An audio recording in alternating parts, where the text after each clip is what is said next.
नमस्कार, India 24/7 live TV देख रहे हैं आप। जापान के हिरोशिमा में प्रधानमंत्री नरेंद्र मोदी और यूक्रेन के राष्ट्रपति व्लादिमीर जेलेंस्की के बीच आज मुलाकात हुई। इस मुलाकात में दोनों देशों के बीच वार्ता भी हुई। ये मुलाकात ऐसे समय पर हुई जब रूस और यूक्रेन के बीच युद्ध चल रहा है। इससे पहले पीएम मोदी और जेलेंस्की के बीच कई बार फोन पर बात हुई है।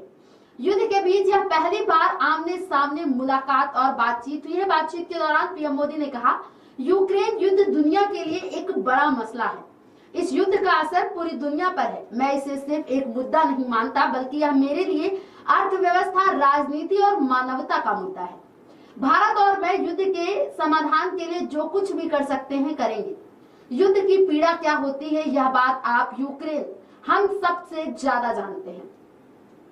यूक्रेन मेरे लिए मानवता का मुद्दा है। इस बैठक में विदेश मंत्री एस जयशंकर, राष्ट्रीय सुरक्षा सलाहकार अजीत डोभाल भी मौजूद रहे। प्रधानमंत्री नरेंद्र मोदी G7 समिट में शामिल होने के लिए 19 मई को जापान के हिरोशिमा पहुंचे हैं। इससे पहले उन्होंने जापान के पीएम फूमियो किशिदा से जापान और भारत की G7 और G20 की अध्यक्षता के तहत कई वैश्विक चुनौतियों पर बात की। शनिवार यानी आज उन्होंने महात्मा गांधी की प्रतिमा का अनावरण किया। पीएम मोदी की अमेरिकी राष्ट्रपति जो बाइडेन से भी मुलाकात हुई थी। प्रधानमंत्री कार्यालय में ट्वीट किया गया है कि प्रधानमंत्री नरेंद्र मोदी ने हिरोशिमा में G7 शिखर सम्मेलन के दौरान राष्ट्रपति जेलेंस्की के साथ बातचीत की। पीएम अब जापान के बाद पापुआ न्यू गिनी और ऑस्ट्रेलिया भी जाएंगे। जापान के निमंत्रण के बाद यूक्रेनी राष्ट्रपति भी G7 शिखर सम्मेलन में हिस्सा लेने पहुंचे थे। आपको बताते चले कि पिछले साल अप्रैल महीने में रूस ने विशेष सैन्य अभियान का नाम देते हुए यूक्रेन पर हमला किया था। यूक्रेन पर रूसी हमले के बाद से पीएम मोदी और यूक्रेनी राष्ट्रपति जेलेंस्की की ये पहली मुलाकात है। रूस के साथ जंग की शुरुआत के बाद यूक्रेनी राष्ट्रपति जेलेंस्की ने कई बार प्रधानमंत्री नरेंद्र मोदी से फोन पर युद्ध रुकवाने के लिए हस्तक्षेप करने की अपील भी की। पीएम मोदी दोनों देशों के राष्ट्राध्यक्षों से युद्ध की शुरुआत के बाद से कई मौकों पर शांति की अपील कर चुके हैं। रूसी राष्ट्रपति व्लादिमीर पुतिन की मौजूदगी में भी शांति का संदेश देते हुए साफ कह चुके हैं कि किसी भी समस्या का समाधान जंग नहीं है, बातचीत से समस्या का हल निकाला जाना चाहिए।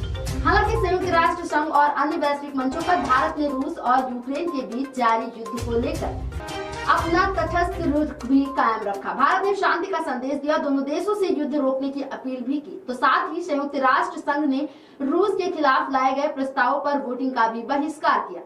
ऐसे में दुनिया की नजरें प्रधानमंत्री नरेंद्र मोदी और यूक्रेनी राष्ट्रपति जेलेंस्की की मुलाकात पर टिकी है।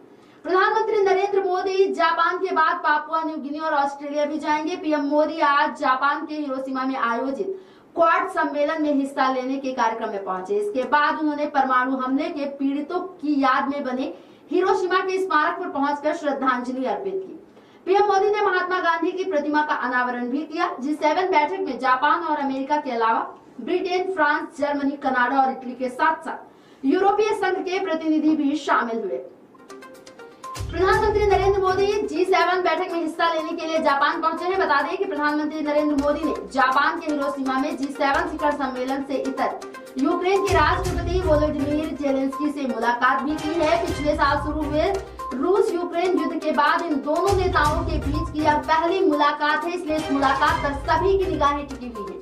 इस दौरान पीएम मोदी ने कहा कि यूक्रेन में चल रहा युद्ध पूरे विश्व के लिए बहुत बड़ा मुद्दा है। पूरे विश्व पर इस के अनेक प्रकार से प्रभाव पड़े। मैं इसे राजनीतिक नहीं बल्कि मानवता का मुद्दा मानता हूँ। इसके समाधान के लिए भारत और निजी रूप से मैं स्वयं, हमसे जो कुछ भी हो सकता है हम अवश्य करेंगे। प्रधानमंत्री नरेंद्र मोदी ने हिरोशिमा में G7 शिखर सम्मेलन के दौरान यूक्रेन के राष्ट्रपति व्लादिमीर जेलेंस्की के साथ वार्ता के दौरान कहा कि यूक्रेन में चल रहा यह युद्ध पूरे विश्व के लिए बहुत बड़ा मुद्दा है। पूरे विश्व पर इसके अनेक प्रकार से प्रभाव पड़े हैं। मैं इसे मानवता का मुद्दा मानता हूँ।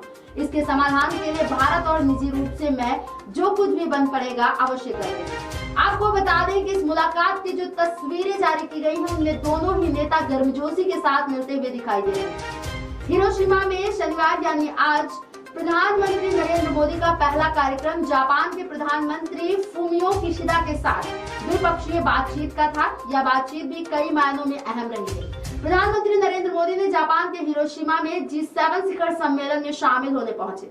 वह यहाँ पर अपने निर्धारित कार्यक्रम के चलते कई राष्ट्र अध्यक्षों से भी मुलाकात कर रहे हैं। सबके बीच प्रधानमंत्री मोदी और यूक्रेन के राष्ट्रपति व्लादिमीर जेलेंस्की के बीच होने वाली मुलाकात पर सभी की नजरें टिकी हुई है। प्रधानमंत्री ने जेलेंस्की से न सिर्फ मुलाकात की बल्कि उनके बीच महत्वपूर्ण चर्चा भी हुई। जब से युद्ध शुरू हुआ है, मोदी ने रूसी राष्ट्रपति व्लादिमीर पुतिन के साथ साथ जेलेंस्की से भी कई बार बात की। पिछले साल 4 अक्टूबर को जेलेंस्की के साथ एक फोन पर बातचीत में प्रधानमंत्री मोदी ने कहा था कि किसी भी विवाद का कोई सैन्य समाधान नहीं हो सकता। उन्होंने यह भी कहा था कि भारत किसी भी शांति प्रयासों में योगदान देने के लिए तैयार है। प्रधानमंत्री नरेंद्र मोदी ने रूसी राष्ट्रपति पुतिन के सामने यह भी कहा था कि यह समय युद्ध का नहीं है। उनके इस बयान की गूंज पूरी दुनिया में सुनाई दी। फ्रांस के राष्ट्रपति इमैनुएल मैक्रों ने संयुक्त राष्ट्र के मंच में प्रधानमंत्री मोदी के इस बयान को दोहराया था। पीएम मोदी की जेलेंस्की के साथ मुलाकात के बाद अब सवाल उठ रहे हैं कि क्या भारत रूस यूक्रेन युद्ध में मध्यस्थ की भूमिका निभाएगा। भारत की तरफ से आधिकारिक तौर पर कुछ भी नहीं कहा गया है। यूक्रेन युद्ध में भारत परोक्ष रूप से रूस का समर्थक रहा है, हालांकि खुलकर समर्थन भी कभी नहीं किया। भारत के यूक्रेन के साथ भी ठीक ठाक संबंध है। ऐसे में अगर भारत चाहे तो दोनों पक्षों को बैठाकर शांति वार्ता करा सकता है। फिलहाल बड़ी खबरों पर बनी रहेगी हमारी नजर। आप देखते रहिए इंडिया 24/7 लाइव टीवी। नमस्कार।